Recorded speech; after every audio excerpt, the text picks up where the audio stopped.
On May 31, 2018, North America was jolted by unexpected news.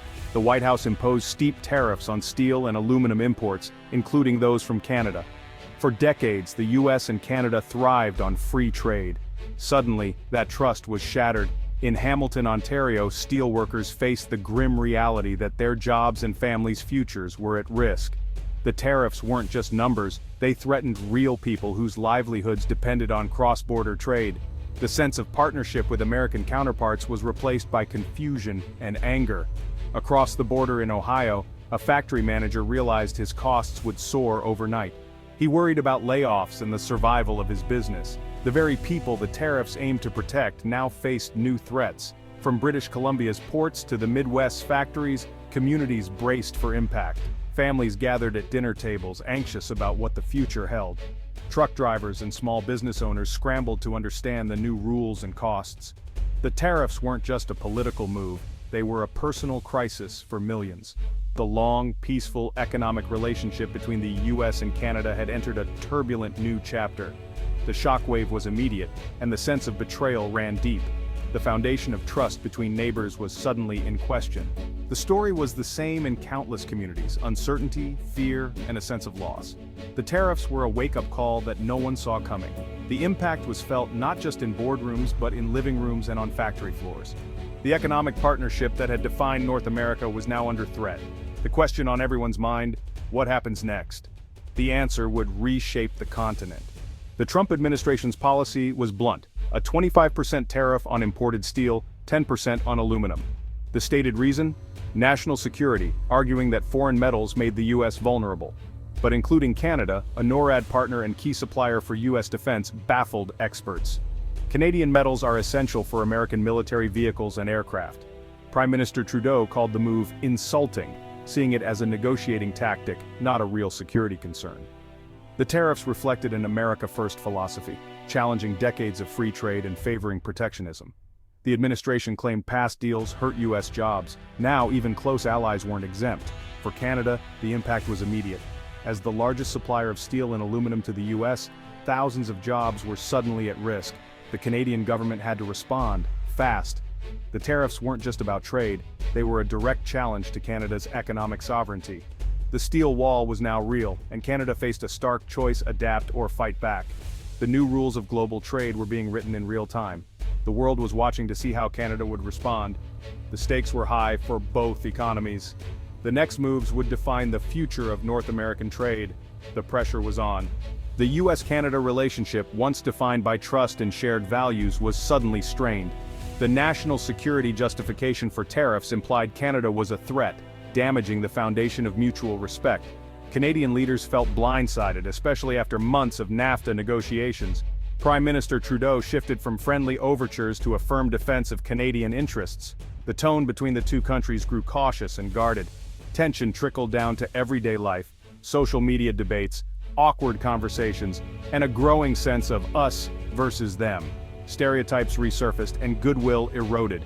Canada didn't just accept the tariffs, it retaliated with its own, targeting politically sensitive American goods like bourbon, orange juice, and yogurt.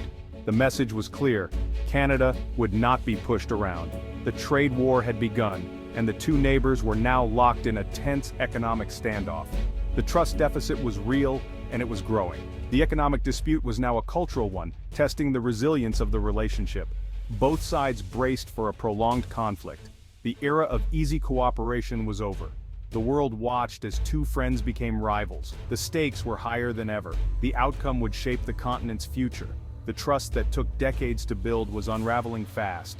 The trade war was no longer just about steel and aluminum. Ontario, Canada's manufacturing heartland, was hit hardest by the tariffs. The provincial government, led by Premier Doug Ford, sought a bold response. Their idea: an energy export surcharge on electricity sold to U.S. states like New York and Michigan. The surcharge would fund relief for Ontario workers and companies hurt by the tariffs.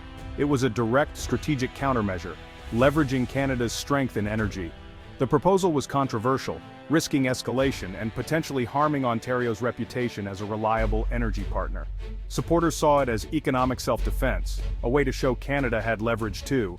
The threat of the surcharge pressured American states to lobby Washington for an end to the tariffs. Though never fully implemented, the idea signaled that Canadian provinces were active players, not passive victims. The energy surcharge added a new dimension to the conflict. It showed that economic integration could be a weapon for both sides. The power play from Ontario was a warning. The costs of the trade war would not be one-sided. The provinces were ready to fight for their interests. The trade war was now a battle on multiple fronts. The stakes kept rising. The trade war's human cost was immediate and painful. In Canada, steel and aluminum workers faced layoffs and uncertainty. Entire communities felt the strain. Support funds and retraining programs helped, but couldn't replace the security of a steady job. Food banks saw increased demand, and the mental health toll was significant. In the U.S., the pain was different. Manufacturers and consumers paid more for goods made with Canadian metals. Prices rose on everything from cars to soup cans. Some American steel mills couldn't produce the specialty metals needed, forcing manufacturers to pay tariffs or scramble for new suppliers. The tariffs, meant to protect American industry, acted like a tax on businesses and families. The policy's ripple effects were felt in every corner of both countries. The trade war was no longer just a political fight, it was a daily reality for millions. The costs were mounting and the benefits were hard to find. The human stories behind the headlines revealed the true price of economic conflict. The front lines of the trade war were in factories, homes, and grocery stores. The impact was personal, not just political. The question remained, who would blink first? The trade war forced Canada to rethink its economic future. The government launched a strategy to diversify trade, seeking new partners in Europe and Asia. The CPTPP, a major Pacific Rim trade deal, opened new markets for Canadian goods. Canada also finalized CETA, a free trade agreement with the European Union, giving access to over 450 million consumers. These deals reduced Canada's dependence on the U.S. and provided vital alternatives for exporters. The government supported businesses in navigating new markets, organizing trade missions, and offering financial help. The crisis sparked a historic pivot in Canadian trade policy. Diversification became a permanent priority. Canadian companies found new customers in Tokyo, Berlin, and beyond. The painful lesson: resilience comes from global connections, not just one neighbor. The trade war's legacy was a more independent, globally engaged Canada. The country was ready for whatever came next. The America First tariffs backfired at home. U.S. manufacturers faced higher costs, lost competitiveness, and in some cases, shut down. Iconic companies like Harley-Davidson moved production overseas to avoid retaliatory tariffs. American farmers were hit hard as Canada and others imposed tariffs on U.S. agricultural products. The government spent billions on bailouts for struggling farmers. Economists concluded the tariffs did more harm than good, with job losses outweighing gains. The policy created uncertainty, disrupted supply chains, and strained alliances. The simple promise of bringing jobs back turned into economic pain and political friction. The trade war showed that protectionism has real costs, even for those it aims to help. The backlash was swift and widespread. The lesson was clear: no one wins a trade war. The U.S. economy felt the shockwaves. The consequences would linger. In May 2019, the U.S. lifted tariffs on Canada and Mexico. Canada dropped its retaliatory tariffs. The immediate crisis ended, but the relationship was changed. The new USMCA trade agreement restored order, but trust was damaged. Canada learned it could no longer rely solely on U.S. market access. Trade diversification became a permanent strategy. Canadian businesses connected more with Asia and Europe, and supply chains shifted. The crisis forced innovation and resilience in the Canadian economy. For the U.S., the episode revealed the complexity of modern trade and the risks of protectionism. The North American economy's deep integration meant shocks reverberated everywhere. The trade war ended, but its lessons endure. The memory shapes economic and diplomatic decisions to this day. Even the strongest friendships can be fragile. The story is a cautionary tale for the future. The trade war was a turning point for Canada's national identity. Forced out of America's shadow, Canada forged a more independent path. The crisis fostered new confidence and leadership on the world stage. Canada helped save the CPTPP, championing free trade when others retreated. The country earned new respect as a reliable global partner. Canadians rallied around local businesses, strengthening national unity.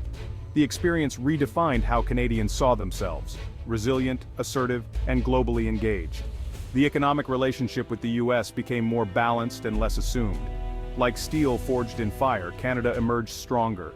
The pain of the trade war led to a clearer vision of Canada's role in the world. The country was no longer just a quiet neighbor, it was a leader. The transformation was lasting. Canada's new global identity was here to stay.